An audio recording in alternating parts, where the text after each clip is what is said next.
Thanks very much, and good morning. Thanks everyone for joining us so early in the morning to have a look through the 2011 Data Breach Investigations Report. So, we're going to introduce Paul, but he's not here. Paul's also on the Verizon team that's responsible for writing this report. I think he's still grabbing his morning coffee, which I was running a bit late. I was grabbing one for me too. So if the coffee appears magically on the stage, I'll be very grateful for Paul when he turns up. So look, let's delve into it a bit.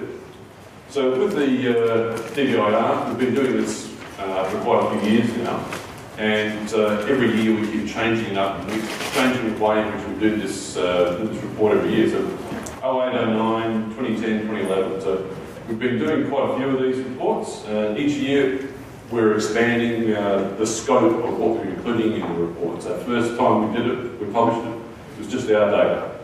We were just even having the 50 investigators on our team trying to merge all our data together. We realised very quickly that this was trying to make something, all these things fit together that didn't fit together very well. So we produced a model, and then we were able to bring in other agencies, other law enforcement agencies, in to share their data with us. So we'll get into that in a bit more detail. But before we do, anyone tell me what this is the 2009 Data Breach Investigation Report. You can't see it on here very well. It doesn't show up very well, but the PDF version is actually binary on the cover. Anyone have a go at this? One person? So actually this URL down the bottom is a guy that wrote up a really good expose or a good write-up anyway on how to crack this particular competition. So on the front cover is a set of binary, whole lot of zeros and ones. So we didn't announce this to anybody. We just put a whole lot of zeros and ones on the front cover of the report 3 years ago. Okay? Nothing, there's a whole lot of zeros and ones in there. So people started thinking about that.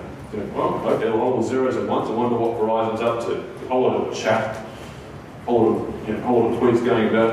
And somebody found this at the bottom of page 48, and they tried to work out what that was. So if you grab this string here and you do a row 13 on it through a translate. This is Paul. Thank you so much, Paul. You're a god. You do a translate on it. You come up with the cipher in the cipher board. So it's my best way of, that's my best French accent at the start of the morning. That's as good as it's going to get. So if you chuck this into Google as your friend, you'll come up and you'll hit the Binaire cipher. So all of a sudden, just grabbing a few little bits of information, going through this particular, there's a few stages here. We've worked out, we've got some binary on the cover. Somebody's pointing us in a rather circuitous way to one particular cipher. Binaire cipher's been around forever. It's not particularly hard to crack, but this is something that we thought would be a bit of fun anyway. So, just to reinforce the messages that we had inside the DBIR, we decided to make it, I've put this red box around here for a highlight for you guys, but changing default credentials is key. So it's one of our recommendations, and I'm sure you guys know a little bit about ciphers. If you have a cipher and you encrypt something, you need a key. So changing default credentials is key. Remove the spaces. This is a little bit of Perl that we wrote, and just chuck this in, and it comes out.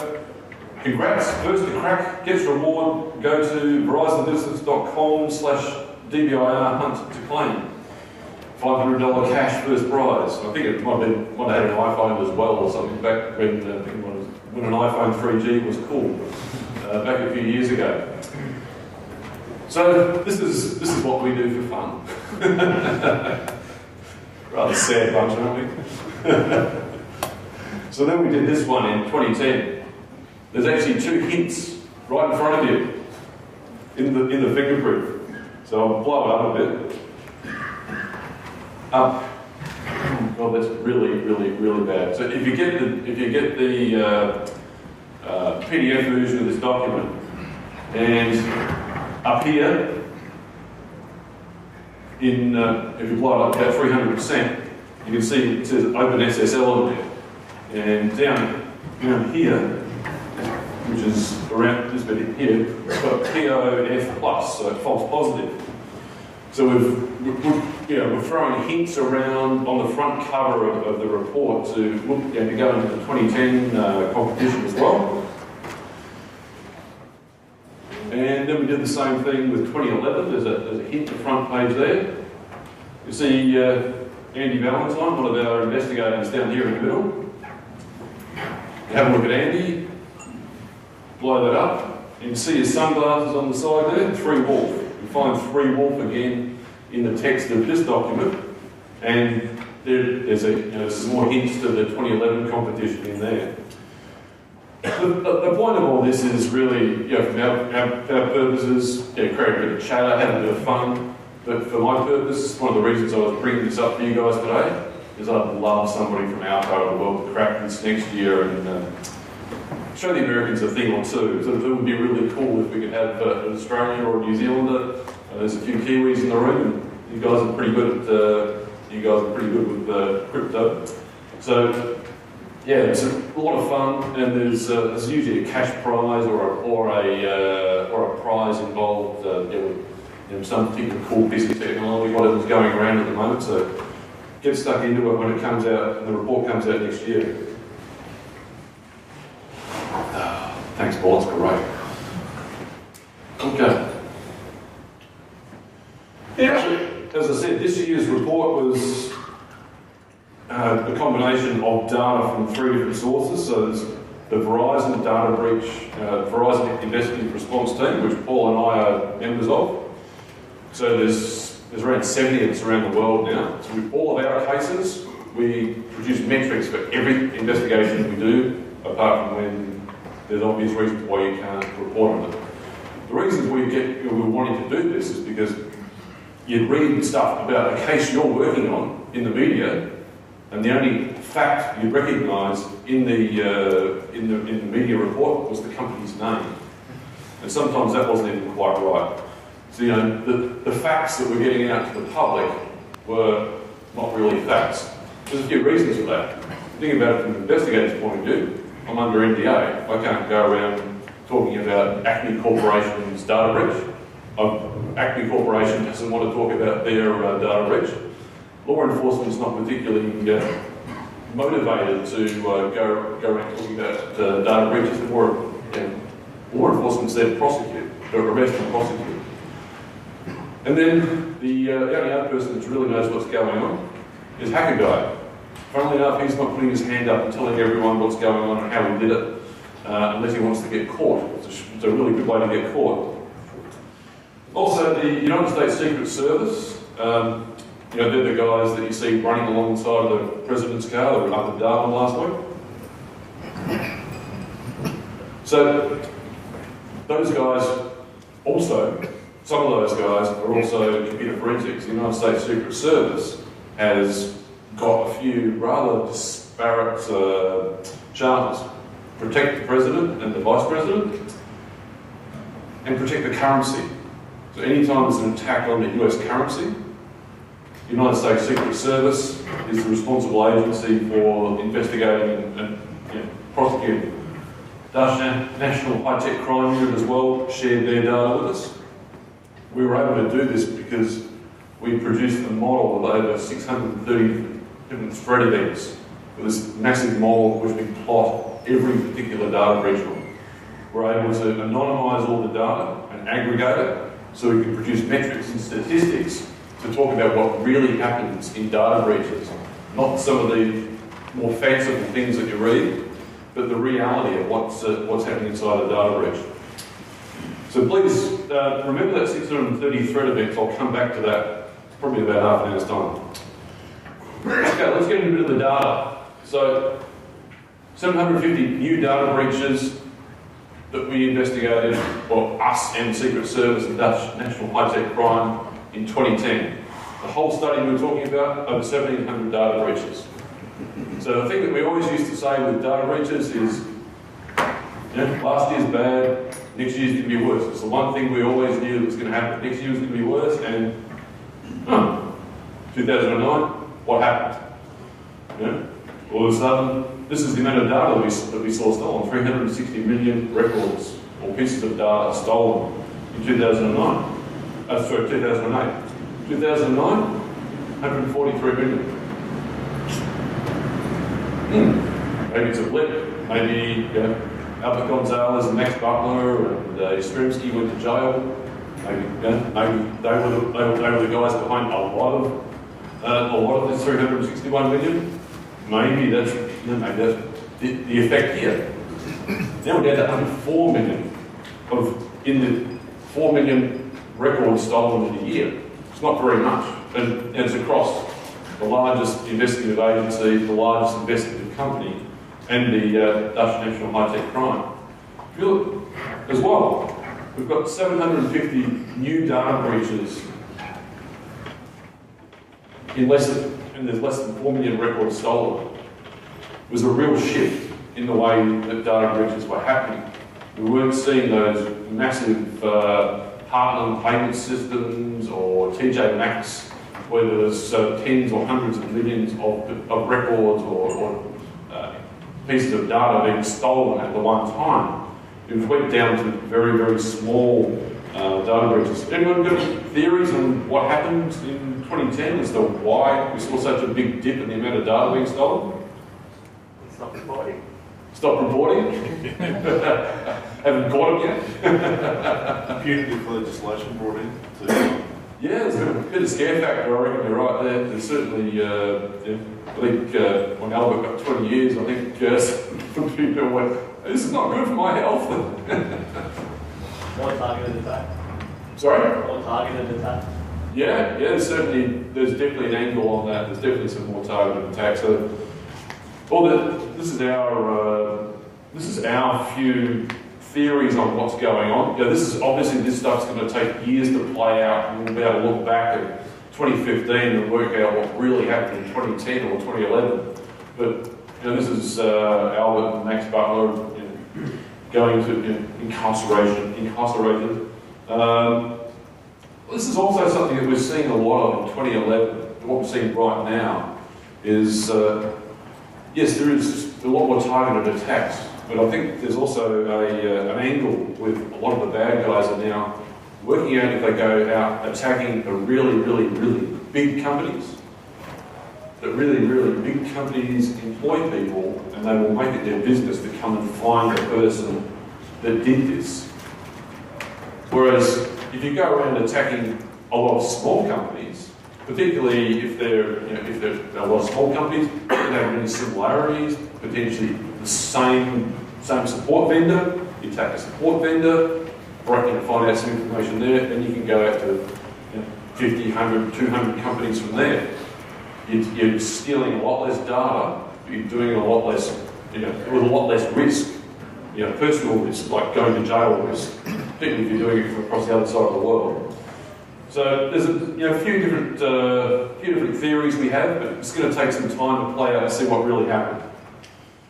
Every time we do a data breach investigation, the first question everybody says wants to know is who done it, where were they, was it one of my guys, was it somebody from across the other side of the world? And no surprises, 90% of the time, it's somebody from across the other side of the world, or it's certainly not around the corner.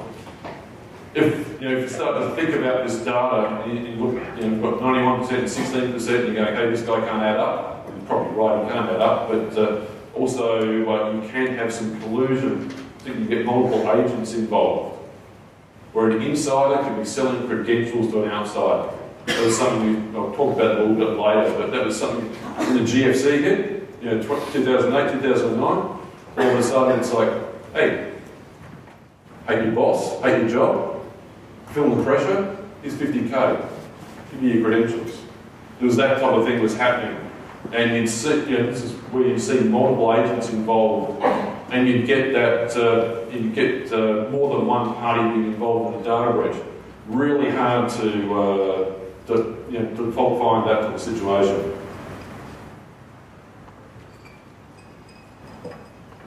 Of course, with the external agents, Eastern Europe, gotta love them. They're always up there. We've actually seen, in 2010, we saw a bit of a drop-off in attacks over Asia. The Asians seem to go quiet for some reason. Last year, a little bit quiet at the moment, really. Organised crime, responsible for more than half of the data breaches that we investigated. Well, us and across the whole study. One thing we would like to point out is, we've got 14% unknown there. What we call unknown is an attack where we don't believe we have the final IP address or destined or source, the real source. It really looks like a command and control. We've actually been, if you go back over the years, unknown, in our opinion, has actually been going down. Verizon, for anyone that doesn't know, is Verizon in the US is a bit like Telstra in Australia. Like I think this is a little bit, I'm not going to say that. Sharing state of their logo. So anyway, massively big telco, 250,000 staff around the world, probably the biggest IP backbone. Right? We've got tens of thousands of routers with NetFlow blades on them. We collect the headers we sample the headers of those NetFlows. And we've got about the last 12 months in a massive data center. And we can query that. So if we find a NetFlow that's of interest, and even going backwards, we can often reproduce what's happened by looking at NetFlows or the headers of those NetFlows. So this is where we've been able to say, well, all of a sudden, we can see these 2 IP addresses or 15 IP addresses that we're communicating with the victim computer. And then we can say, okay, we've got these 15 IP addresses. We know what's on the communicating with the victim computer. What computer in the world is communicating with those 15 bots at that time? And that's what we call the real source. So we've been able to reduce that number quite significantly and get some more meaningful metrics over here. So this is 91% of the cases when we're looking at external agents. So from the insiders, which is 16% of the cases, 93% of the time it's a deliberate malicious act. It's not, mirroring accounts that inadvertently did something a bit dumb. It does happen, but the ones I really like is the 9% of cases, the executive and upper management. So really good stories on those guys. They're one thing we did see is we were talking about GFC before. This is where we saw people were starting to pocket. I think some of the guys, Nick might have been talking yesterday about people pocketing data as they were exiting an organisation. Very big in 08, 09. People were thinking, they were starting to think that they needed to, I'm working on this data. It could be really interesting when I'm going from product A to product B or brand A to brand B. I'm going to stick that USB stick in my pocket when I leave the organisation. And that was a lot of insiders increasing the amount of data being stolen that way. So let's look at things a bit differently. What happened? How did it happen? Malware and hacking, always the two big ones that we see. A little bit of social engineering, a little bit of misuse. Physical attacks is certainly on the increase. They were mainly point of sale devices. Pay at the pump was very big in the States in the last couple of years. Pay at the pump, you flash your card, people would break in and put their own sort of Bluetooth device inside the pump. Pretty cool technology. You saw some of the pin entry devices, crack them open and put their own Bluetooth senders in there. Lots of fun to pull the data out of that later. But they're mainly about point of sale tampering. That's where most of that physical stuff comes from. But hacking and malware is when we see, in half of the cases, we see hacking and malware. And this is the red numbers of the amount of data that we're seeing stolen. So 79% was from malware, 89% was hacking was involved, 89% of the data that we saw stolen. Oops, I think I jumped. Where are we?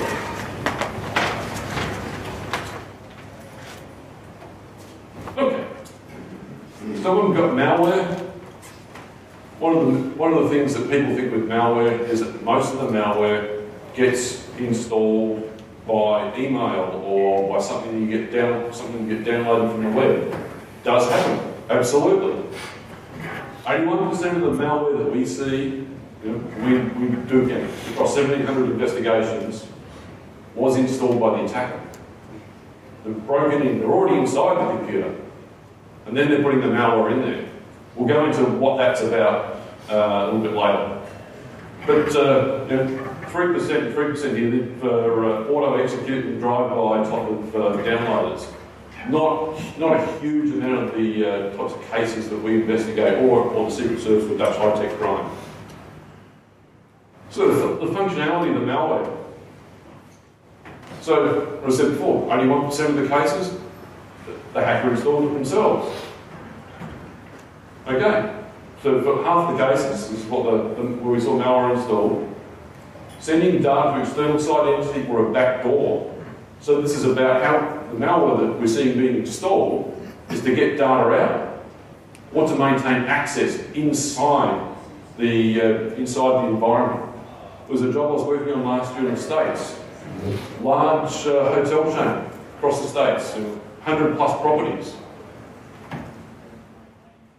I was over in, I remember it quite well, I was over there for the World Series. You guys watch the baseball World Series over in the States? Good stuff. I was over there, saw the Giants win, had my Giants t-shirt on, I was doing this presentation last year. And I was over there for Halloween as well. The guys that were behind that had so many back doors, this company only kicked them out in about June of this year. So I was over there in October, November last year working this case. It was just going, these guys were just popping up everywhere because they had so many back doors inside the organisation. This is where the malware was getting really, was getting more and more sophisticated. So one thing I'd like to point out to you here is RAM scrapers. We started seeing these a couple of years ago. You guys know about RAM scrapers? Yeah. Point of sale terminals, quite popular. So you think about point of sale is a good example. So you've got sensitive data. So okay, we've got a credit card. Mag stripe at the back, sensitive data. So you swipe it through the terminal, it's encrypted. As it comes out, and all these standards that are around, like PCI standards, says encrypt the data across the wire, encrypt the data when it's on disk. Okay, it's getting tough now. We've got encrypted data. So if you're a hacker, and you're trying to steal data, where are you going to steal it from? Memory? Probably a good place to steal it from because it's the one place where it's not encrypted. So if the data's, if you're processing this data, it's got to be encrypted in memory. So that's the one point at which this vulnerability exists, is in memory. So the data is always encrypted in memory. So just let me try this. Here we go. So I'll just give you a bit of a demo here, if I can use a computer.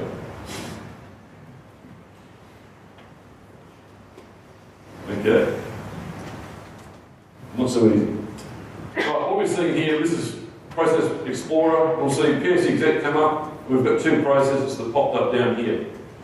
So PS exec spawned off these two processes. This is how the bad guy actually did this. So what we'll see in a sec is we'll go down here, in the Win32 directory, and by default this creates a directory called memdump. And you notice here we've got this process 1680 here. We've called it CCS. We've actually renamed it. It's not the real process name. And this thing's dumping out every 5 or 6 seconds. It dumps out that memory. So you see you've got 3.5 meg has been dumped to the disk. So that's that process memory onto the disk. And this will keep running a bit longer. You can see this will flash up a few times so that every 5-6 seconds it's just grabbing whatever's going through memory there. Got another one, another dump's come through. And what we'll see in a second is an output file. So this first process here is dumping it, and then this one here is creating it. This one's scraping through it, looking for the sensitive data. What really impresses us about this one is the format of the output file. I'm not sure how well this is coming out, but you've got all the information off the mag stripe of the credit card printed out quite nicely in plain text here. All nicely set up, ready for sale. For sale on the black market. So this is obviously obfuscated data. It's not real data. We didn't get Santa Claus's credit card. So that's the example of the way some of these RAM scrapers work. This is from a couple of years ago, but this technology and this method is still very still works as good today. And we found some new ones just a few weeks ago, Paul. So people say, well, malware, don't you guys, don't people use antivirus? Anyone got antivirus in their computer? No one's got antivirus in their computer. There's the problem. We're all sorted now. Just everyone go home, buy AV, no more malware, right? No? Okay. What about a broken arm? So, what we're seeing over time though is increasingly malware is becoming customised. 63% of the time we found malware in a case last year, the malware was customised. So why do the bad guys bother customising malware? Got nothing else to do? How about evasion techniques? Absolutely. Evasion. Or want to make it fit for purpose. Okay. So they go around just changing the malware, custom coding it is something we're seeing increasing. Even repackers do see a little bit of repacking just to hide the true function of the malware. Will make it harder for us to unpack and try and work out what's going on with the malware. But mainly around code modification. There's a few kits that we found on the internet which said, here's the source code. If you change these 4 things, compile it, and all of a sudden you've got your own binary that no one's got a signature for. There might be some other techniques for other ways of looking for particular types of malware. But most of the time, people are relying on signature-based antivirus, which works really great on desktops and laptops. But most of the data is sold from the server, and people are writing customised malware. So we've got RAM scrapers and customised malware. So if we're the defenders, should we just give up and go home? It's too hard. You're too hard? Yeah. Too early anyway. So with this type of technique, we were talking. You talk to people about it, and they start to think. They would start to think. In many cases, it's getting pretty hopeless to be able to defend against this type of technique. But hang on, you've got sensitive data, and you've got malware. Sensitive data on a server, and you've got malware on. How the hell do you get malware onto a server? That's the real question that needs to be asked. It's not about why is antivirus failing. It's why is it security fails since we've got malware on the server. So the hacking techniques, mainly about exploitation of backdoors or command and control channels, from the 2009 challenge, exploitation of default or guessable credentials. You actually, by the time you start to do some hacking, it's a long way down some real hacking. 9% of cases we saw a buffer overflow. That's where we start to see people actually doing some real hacking. It's probably just a script kiddie that's tried 50 other techniques and eventually something pops because he's guessed right eventually. It's the old law of computers, of typewriters and monkeys. You have enough of those, you can get the complete works of William Shakespeare type. It's just a matter of, this is something else that's really big. Use of stolen login credentials. Talking about before, GFC times, people would steal, would buy or steal login credentials such that they could gain access to sensitive data. The guys from Securus yesterday were talking about SQL injection, blind SQL injection, and how you could, modify some of the SQL injection commands, make them more efficient. One of the reasons you do that is to avoid detection. But if you can steal credentials, that's a much easier way to avoid detection, isn't it? If you're logging in with someone's correct credentials, all of a sudden you don't have 400 different blind SQL injection attacks in a log file. You've got one log file entry that said Mr. Santa Claus logged in. Looks all good to me. Nothing to worry about. Let's move on. But it's not the right person. So, how did they get in? Maybe you think about it. Stolen login credentials, all of a sudden, remote access, backdoor command and control channels, and web apps. The really big ways in which we've seen computer systems being broken into and then data being stolen. RDP, PC Anywhere, Log Me In, Team Viewer, all those types of things being misused. Give an example. This is a redacted output file from something that we saw, just trying not to say too much, but say enough. Anyway, it's a redacted output file that was given to us.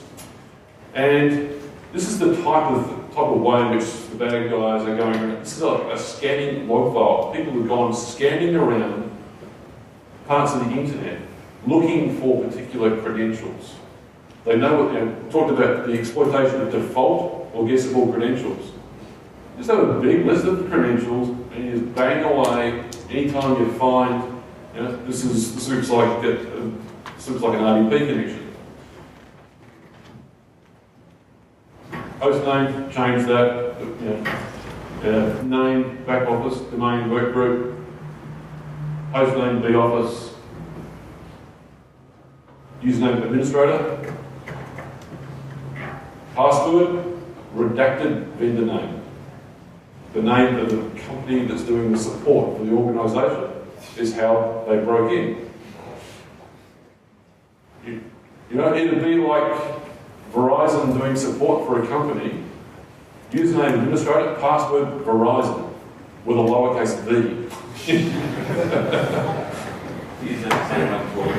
Oh, you say for everyone. I'll let a secret out. Oh no.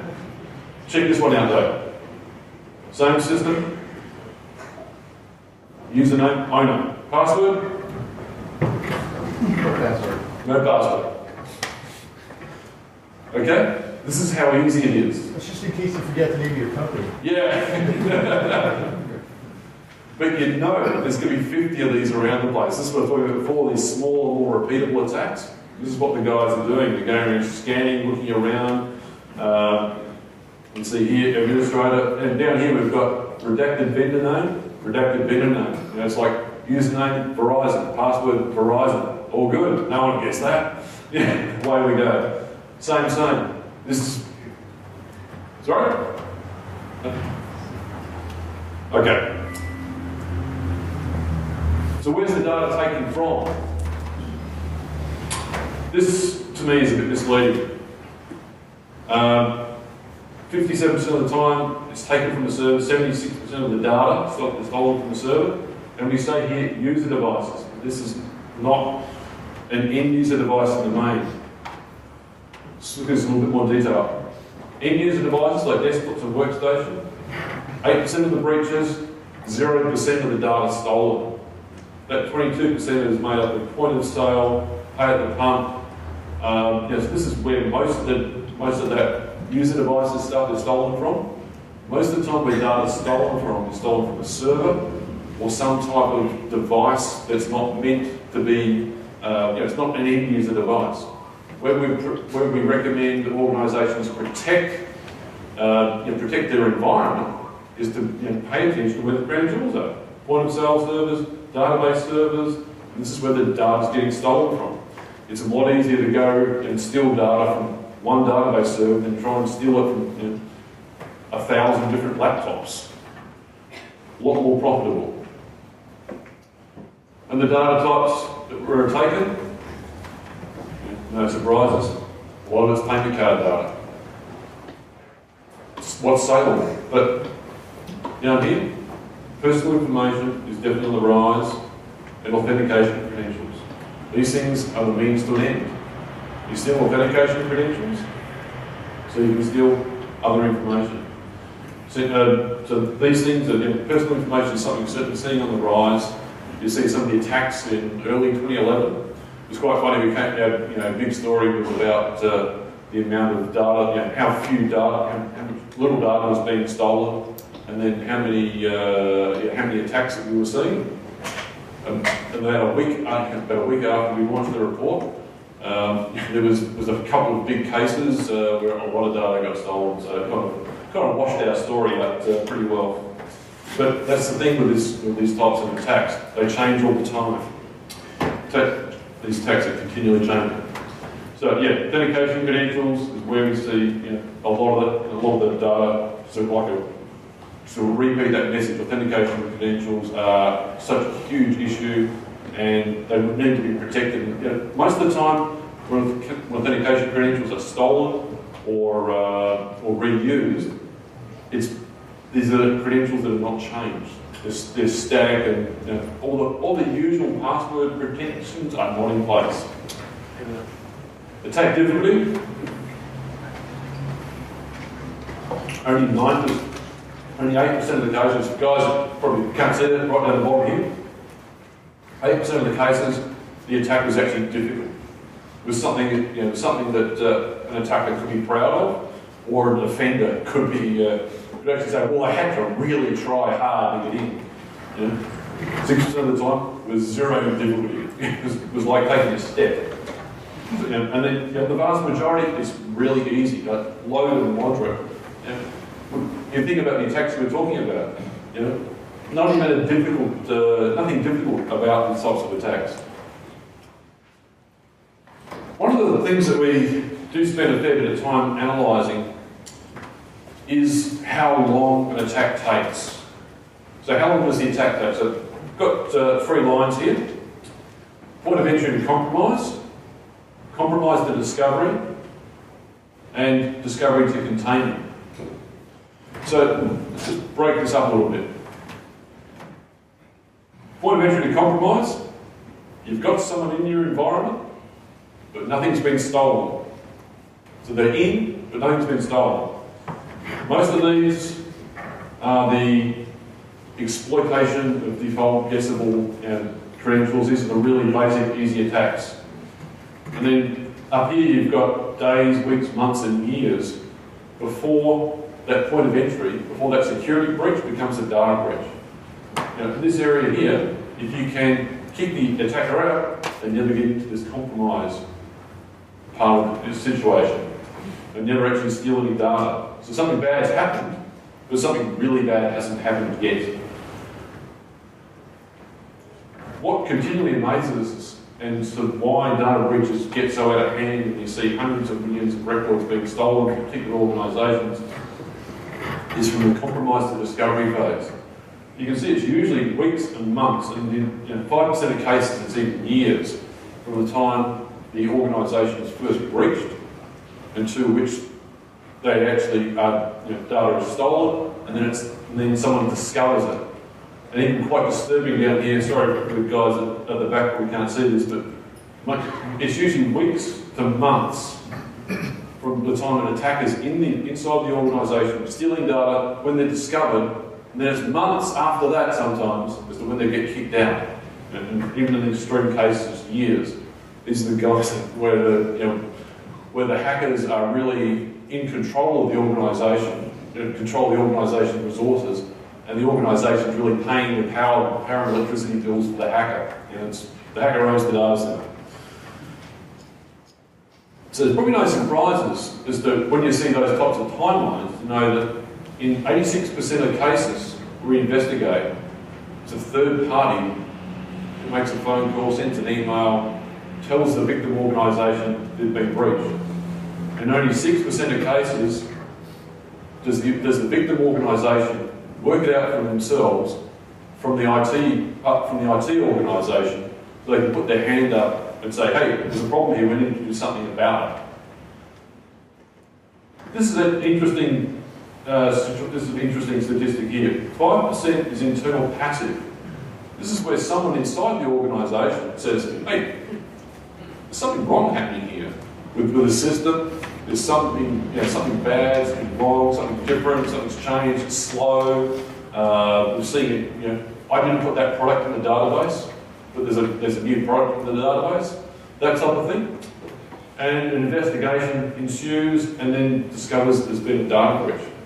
You notice this is just marginally less than all the log monitoring and all the other system event monitoring that's going on. 6% of the time when a data breach is discovered is the guys that we're paying to do it are discovering that there's been a data breach. The rest of the organisation that's not getting paid to do data breach analysis or investigations is actually almost finding the data breaches in many cases. It's not really good. It's not a really good look. 3% unusual system behavioural performance. Internal fraud, that's a good one. Internal security scan, good one. So we've got 4%. Witnessed or reported by employee, so it's the same as an internal security audit or scan. Third-party event monitoring, 1%. Ouch, that stings. We've got event monitoring and alerting services going on there. 1% of cases. We're not, as an industry, we're doing a really bad job there, I've got to say. Question? That seems to be that 95% of places don't have monitoring. Yeah, there's a lot of that. Yeah, absolutely. You say there's a large percentage of organisations that don't actually have any active monitoring inside, but that's true. But in 80% of the cases that we investigate, everything that we need to do that timeline, all those bubbles we generate from logs. So they may not have event monitoring there, but they've got enough logging in place. So we don't actually need forensics tools to go and look at timelines and to generate our breach discovery timeline. We don't actually need a forensics tool to do that. We're reading logs. So we're writing a 60-page report, giving them a report and a bill, and saying, here you go, I'll read your logs for you. So my advice is to give to your organisations is read your logs before I read them for you.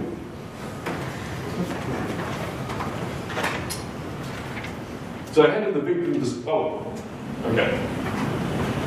You can see over the years down here, probably counting at the back, very sorry, but 86% of the time, so this is getting worse. 75, 69, 61%.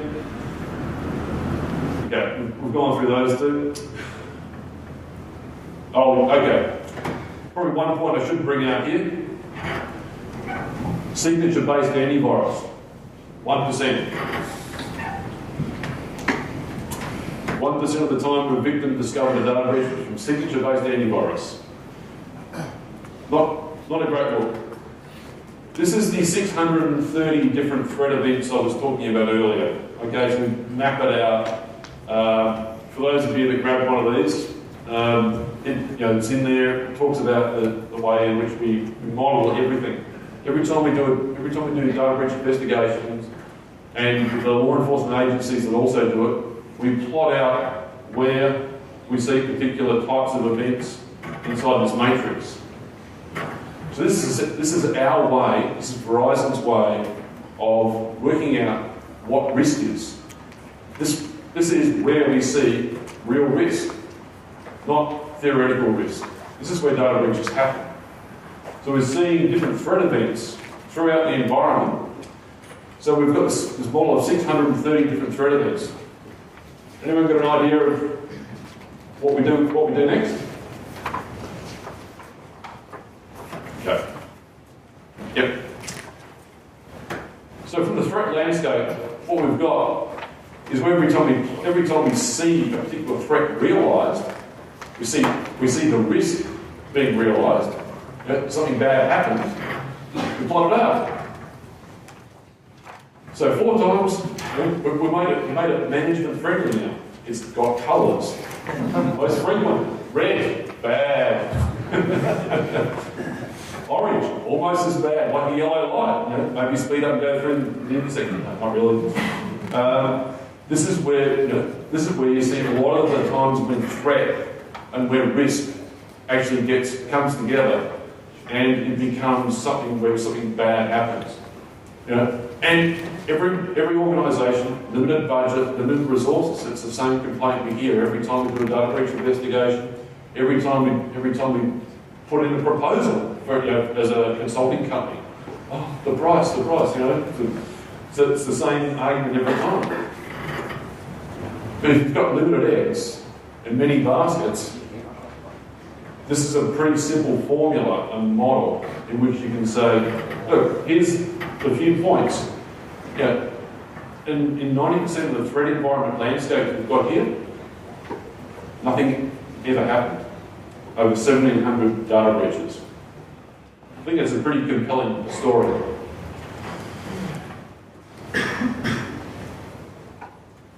So from a conclusion point of view, we really say from our way in which we look at data breaches and what we see happening, detection and prevention is key. If you can detect the data breach in motion, remember the bubbles? Often you've got days or longer from the time someone's actually broken into your organisation. Not when they're knocking on the door, they've broken in before something bad's happened. You can detect a data breach and stop them from actually stealing data by looking at logs and monitoring the environment properly. Then you can stop something bad happening. And so you often have time to react. Reaction time is there in most cases. File integrity monitoring is really good. You think about those customized malware. You've got customized malware in your organisation. That's bad. You've got RAM scrapers, but if you've got file integrity monitoring in the environment, all of a sudden you detect that you've got a new binary running in the system. It's just spawned off. We've got PSE injected a process, and there should be red flags going up left, right, and centre inside the IT part of the organisation. And that machine should be getting shut down with an axe in about 10 seconds. Evidence of breaches in the logs in the vast majority of cases. It's a matter of knowing what to look for in a log. Logs are your friend. Paul and I spend a lot of our life looking through logs. Some of the techniques that we use for looking at logs is a bit different to what most people would think of. Everyone when they think about log monitoring analysis, starts to think about what's the event. If I get to a stage where I'm doing a data breach analysis, I've got 5 terabytes of log files to look at, and I'm sitting there on a laptop, it's not a good day. It's looking like it'll be a very long day. But the way in which we start to think about these log files is start to look for something that's a bit different. It's like the old Sesame Street game. One of these things is not like the other. All of a sudden, you go along and you look at the amount of log files or the size of the log files, and all of a sudden you see it go from every day you've got 100 mega log files or 120 mega of log files, and then the next day you've got a gig. That's the point at which you're going to start looking and starting to see what's going on. And the guys from Securus were talking about MySQL injection. They had they were talking about trying to reduce the size of the injection. Those you've got a SQL injection, they're really, really noisy. They create very, very, very long lines of logs. Logs are usually 80, 130 characters, maybe 200 characters long. You see some SQL injection lines, they're over 1,000 characters long. I can write a graph statement in 20 seconds and knock that out and show you the results. That's how simple some of these things are to look for. It's a matter of knowing what to look for. Filtering outbound access is also key. If you can know what's, if you can stop, someone can break into your organisation, but if they can't get the data out, well, you've got someone breaking into your organisation, you've got more time, you've got, from a time-based security point of view, you've got more time to be able to get the data out. Unusual locations is also something quite key. Okay, you've got somebody that's got stolen login credentials. That's bad. But do you have any support people in Romania? Yeah, do you have any support people in Brazil? Why have we got FTP connections going off to Iceland, to pick random locations? So often you've just got the red flags are there. It's a matter of knowing which red flags are, and this is the red flags that we see. And people talk a lot about APT, and from what you've heard today, the first time I've talked about APT is now. Need to bring up the point. APTs are real, they do happen, they happen in a lot of organisations, but the vast majority of times when you see a data breach, it's often that low-hanging fruit. There's so much low-hanging fruit around, even in really big name organisations. We do, you name the data breach, we're probably the investigative company that's looking inside that organisation to work out why they had their worst day. And most of the time it's not an APT, despite what you read in the press. We had one organisation that was done over from SQL injection. And they had some pretty sophisticated malware that was put inside the organisation. The initial point of entry was SQL injection. The only thing you read in the press, APT. APT everywhere. If you didn't have SQL injection, you wouldn't have malware. Wouldn't call that an APT attack. Thank you very much for your time. And do we have Q&A or something? A couple of questions, please.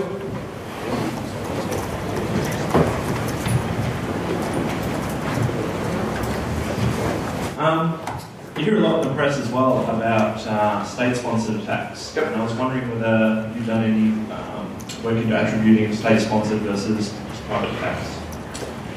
Yeah, it's a really grey area as to what is and what isn't state-sponsored, and yeah, it's a tough question to answer. I think the only way you can really look at that is to look at the amount of capital it would have taken to generate that attack. So I'm going to put glasses on this. I can't see you properly. So you look at the amount of capital. You think of some of the big attacks. Stuxnet's a good example. You think about the value of all those 0 days that were exploited. Well, that's big dollars. If someone was paying for that, was doing the research into that, it's a lot of time, it's a lot of dollars. So yeah, you'd think it probably might have been, but it's really hard to attribute it down to go, yeah, it was, it was a particular country. But yeah, I'm pretty sure that stuff does happen, but it's hard to be extremely definitive on that. One more question. One at the back, one inside. You mentioned common point of purchase correlations being one of the main ways that data breaches are discovered, as opposed to internal stuff or managed services. Yep. How much of that do you think is because of the financial? All of it. Yeah. All of it. Yeah. It's all about. So a common point of purchase works because all of a sudden, let's say the four of us here all shop at this shop over the road. We swipe our cards or dip our cards through that organisation, and then our banks all get together and go, hey, these four guys all shop there, and they've all got subsequent fraud spend on their cards.